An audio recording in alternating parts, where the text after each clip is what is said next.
আসসালামু আলাইকুম, সবাই কেমন আছেন? আল্লাহর রহমতে আমি আলহামদুলিল্লাহ ভালো আছি। এই তো চলে এলাম এক অদ্ভুত রান্না নিয়ে, যেটা কিনা ছাগলের খাসির গোস্ত দিয়ে তৈরি। আমি খাসির গোস্তটাকে নর্মালভাবে রান্না করব না, সেটা হচ্ছে দুটা ইনগ্রেডিয়েন্ট দিয়ে রান্না করব। নর্মালি আমরা যেভাবে মাংস রান্না করি সেভাবেই কষাবো, পেঁয়াজের মধ্যে গরম মশলা সব দিয়ে তেলে লাল করে, তারপরে সেটাতে আদা রসুন দিয়ে পানি দিয়ে সমস্ত গুঁড়া মশলা, দুনিয়াতে যত ধরনের গুঁড়া মশলা আছে, ঠিক আছে, সব এটার মধ্যে দিয়ে দেবো। আপনার কাছে যত ধরনের গুঁড়া মশলা আছে আপনি সব দিয়ে দিবেন। তারপর মশলাটা ভালো করে কষাতে হবে, কষাতে কষাতে এমনভাবে কষাতে হবে যাতে মশলার কোনো স্মেল তরকারিতে না থাকে, ঠিক আছে। যেটা বলছিলাম, কষাতে গিয়ে একটা কথা মনে পড়ে গেছে, সেটা হচ্ছে কারো ভালো দেখলে বা কারো কোনো উন্নতি দেখলে যদি দেখেন আপনার হাসিটা মলিন হয়ে যাচ্ছে, আপনি হাসতে পারছেন না, কারো হাসি দেখলে আপনি হাসতে পারছেন না, তার মানে বুঝতে হবে আপনার মনে যাররা পরিমাণ হলেও হিংসা আছে, ঠিক আছে। হিংসা কোনো ক্ষেত্রেই ভালো না, না ধার্মিক বলেন, ইসলামিক বলেন, আপনি সামাজিক বলেন, ঠিক আছে, কোনোভাবেই, পারিবারিকভাবে বলেন, কোনোভাবেই হিংসা জিনিসটা ভালো না। আপনি যখন নিজেকে নিজে এইভাবে ফাইন্ড আউট করতে পারবেন যে আপনার মধ্যে যারা পরিমাণ হলেও হিংসা আছে, সেটার ওষুধ আপনাকে দিতে হবে। আর সেটার ওষুধ হচ্ছে, আপনি এটা ফিল করবেন যখন দেখবেন যে কারো কোনো কিছু দেখলে আপনার হাসি বন্ধ হয়ে যাচ্ছে, আপনি তাকে সাপোর্ট করতে পারছেন না, ঠিক আছে।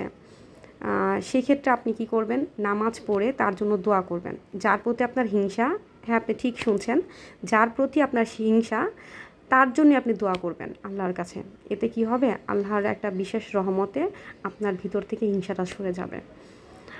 তো আমি এটা কাউকে কোনো মিন করে কথাটা বলছিলাম না, এটা হচ্ছে হঠাৎ করে একটা ওয়াজ শুনছিলাম, ওইটার প্রেক্ষিতে আমি বলছি।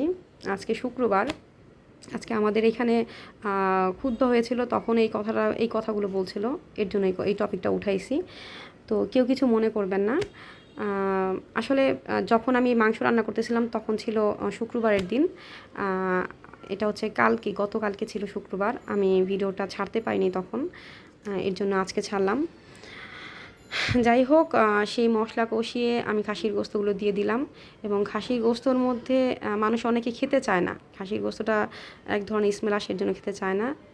এর জন্য আপনারা দুটা কাজ করতে পারেন, একটা হচ্ছে লেবু আর একটা হচ্ছে টক দই।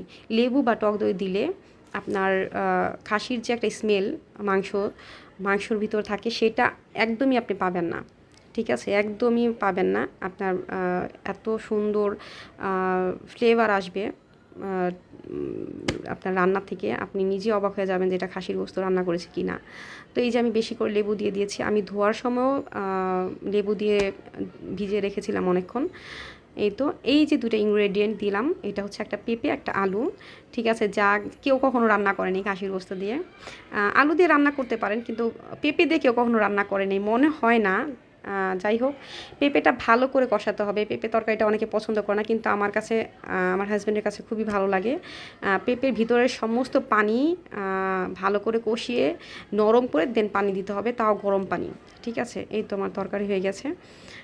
বিশ্বাস করেন আমি উল্টাপাল্টা রান্না করি আর যাই করি অনেক মজা হয়, আলহামদুলিল্লাহ অনেক স্বাদ হয়। আর আমার কথা যদি কেউ কোনো কষ্ট পেয়ে থাকেন মাফ করে দিবেন, ক্ষমা চাচ্ছি। সবাই ভালো থাকবেন। আসসালামু আলাইকুম।